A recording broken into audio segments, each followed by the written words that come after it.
بسم اللہ الرحمن الرحیم۔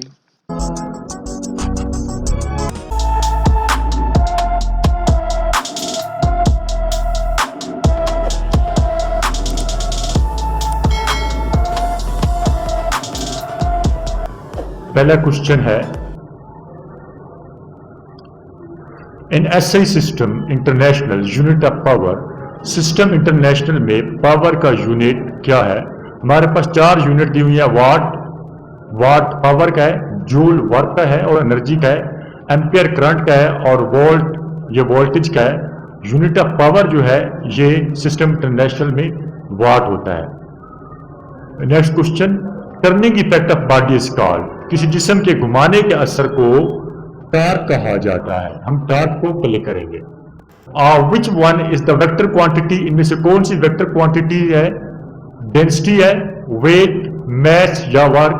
ویٹ جو ہے یہ ویکٹر کوانٹٹی ہے، کیونکہ ویٹ کو جب ہم ڈیفائن کرتے ہیں تو weight is a force by which earth pulls a body towards its centre.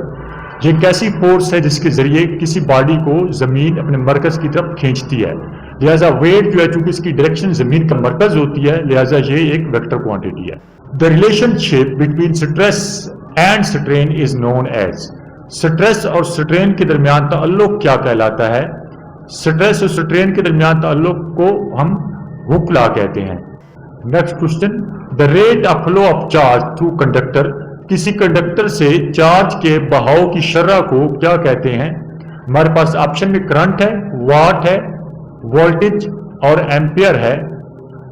یہ ایمپیئر اور واٹ یہ 2 یونٹ ہیں، ہمارا آپشن کرنٹ آ جائے گا۔ کنڈکٹر سے چارج کے بہاؤ کی شرح کو کرنٹ کہا جاتا ہے۔ if a piece of magnet is cut into 2 pieces، اگر ایک مقناطیس کو 2 حصوں میں کاٹ دیا جائے، اس one end become north pole and other end become، اس کا ایک حصہ نارتھ پول بن جائے گا تو دوسرا حصہ ڈیفینیٹلی پھر ساؤتھ پول بنے گا۔ ساؤتھ پول ہمارا آپشن ہے۔ Longitudinal waves consist of, longitudinal waves کس چیز پر مشتمل ہوتی ہیں؟ آئیے دیکھتے ہیں۔ یہ لانگیٹیوڈنل ویوز ہیں، یہ کمپریشن اور ریریفیکشن پر مشتمل ہوتی ہیں۔ یہ آپ دیکھ سکتے ہیں، یہ لانگیٹیوڈنل ویوز ہیں، یہ کمپریشن ہے اور یہ ریریفیکشنز ہیں۔ ہمارے پاس آپشن میں یہ دونوں نہیں ہیں، کریسٹ اور ٹرف یہ نہیں ہے، یہ تو ٹرانسورس ویوز میں ہوتے ہیں، لہذا ہم نن کو کلک کر دیں گے کہ کوئی بھی ان میں سے آپشن کریکٹ نہیں ہے۔ In reflection rays, angle of incidence is dash to angle of reflection، روشنی کے انعکاس میں زاویہ وقوع اور زاویہ منعکس یا انعکاس آپس میں کیا ہوتے ہیں؟ یہ اینگل آف انسیڈنس ہے، زاویہ وقوع ہے، اور یہ اینگل آف ریفلیکشن ہے، زاویہ انعکاس ہے۔ یہ دونوں آپس میں برابر ہوتے ہیں، ایکول ہوتے ہیں۔ ہم ایکول کو کلک کر دیں گے۔ Density of water is maximum, پانی کی ڈینسٹی کہاں پر زیادہ ہوتی ہے؟ پانی کی ڈینسٹی سب سے کم 0 پر ہوتی ہے، یہی وجہ ہے کہ برف پانی کے اوپر تیرنے لگتی ہے، اور زیادہ سے زیادہ 4 ڈگری پر ہوتی ہے۔ 4 ڈگری سینٹی گریڈ پر پانی کی ڈینسٹی سب سے زیادہ ہوتی ہے۔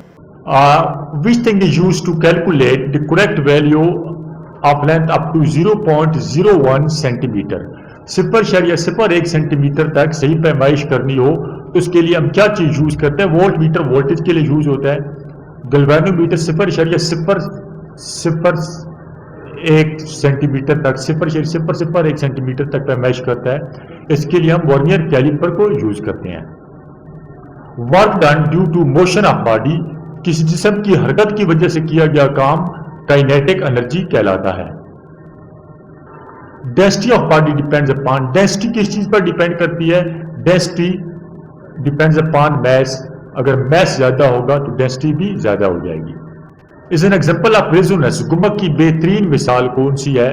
تو وہ سوئنگ ہے، سوئنگ جھولے کو بولتے ہیں، چونکہ اس میں ریپیٹیشن ہوتی ہے اس لیے ہم اس کو یہاں پر کلک کر سکتے ہیں۔ According to Newton second law dash and force is directly proportional, Newton کے دوسرے قانون کے مطابق فورس اور خالی جگہ ایک دوسرے کے ڈائریکٹلی پروپورشنل ہے۔ آئیے دیکھتے ہیں، نیوٹن کا سیکنڈ لا یہ ہے کہ جب فورس کسی باڈی پر اپلائی کی جاتی ہے تو اس میں ایکسلریشن پیدا ہوتا ہے، وہ ایکسلریشن اس فورس کے ڈائریکٹلی پروپورشنل اور जो बॉडी का जो मैस है उसके इन्वर्सली प्रोपोर्शनल होता है। ये देख सकते हैं acceleration is directly proportional to force और acceleration inversely proportional to mass है। जब हम इस पहली और दूसरी इक्वेशन को कंबाइन करेंगे तो F ओवर m आ जाएगा और F इक्वल टू ma आ जाएगा जब हम यहाँ पर कांस्टेंट और इक्वल के साइन लगाएंगे। सो एक्सेलरेशन और फोर्स आपस में डायरेक्टली प्रोपोर्शनल है। यहाँ पर हमारा एक्सेलरेशन आ जाएगा। Which of the following statement is true? कौन सी स्टेटमेंट ट्रू है? T is equal to Vf plus Vi over A, या At is equal to Vf minus Vi minus Vf, या At is equal to minus Vi minus Vf, या At is equal to Vf minus Vi। ये option 4 को हम consider करते हैं। ये देखेंगे हमारे पास At is equal to Vf minus Vi है। ये जो माइनस V है जब ये लेफ्ट हैंड साइड पर जाएगा तो प्लस हो जाएगा, Vi प्लस At बन जाएगा। ये इक्वेशन है हरकत की, मोशन की फर्स्ट इक्वेशन है Vf is equal to Vi plus At। लिहाजा हम ऑप्शन 4 को क्लिक कर देंगे। Mechanical advantage of machine, machine का mechanical advantage load over effort के इक्वल होता है। आउटपुट और इनपुट की निस्बत को एफिशिएंसी कहते हैं। हम लोड ओवर एफर्ट को क्लिक कर देंगे। इन capacitor, capacity depends upon central distance पर डिपेंड करती है। सेंट्रल डिस्टेंस जितना ज्यादा होगा इतनी कैपेसिटर की कैपेसिटी ज्यादा होगी।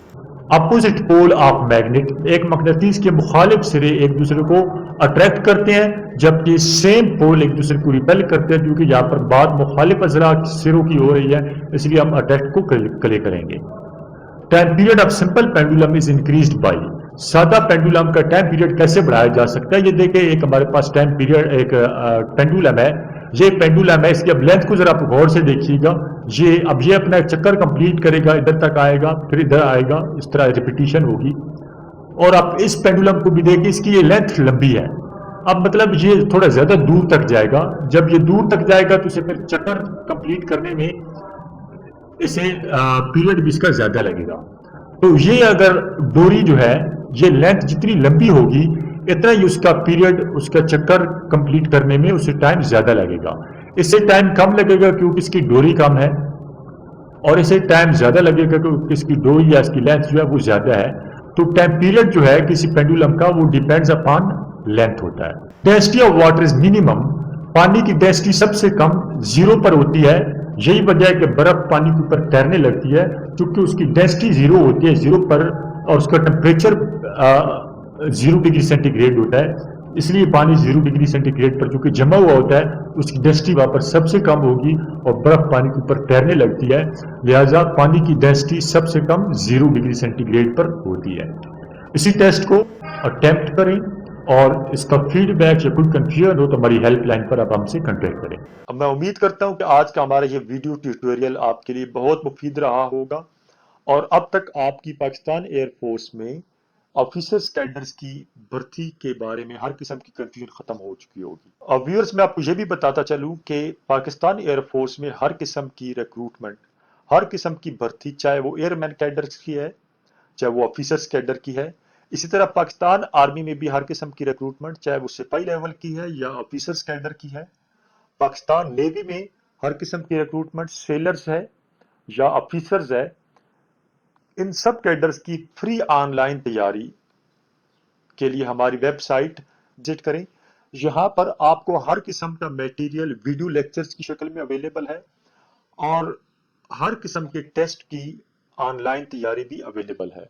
आप जाकर हर किस्म के टेस्ट अटेम्प्ट कर सकते हैं जो कि आपको बताएंगे कि अभी आप किस लेवल पर आप खड़े हैं। यहाँ से आपको हमारी अपडेट्स, भर्ती के बारे में अपडेट्स, एडवर्टीजमेंट अपडेट्स पता चलती रहेंगी। अल्लाह हाफिज।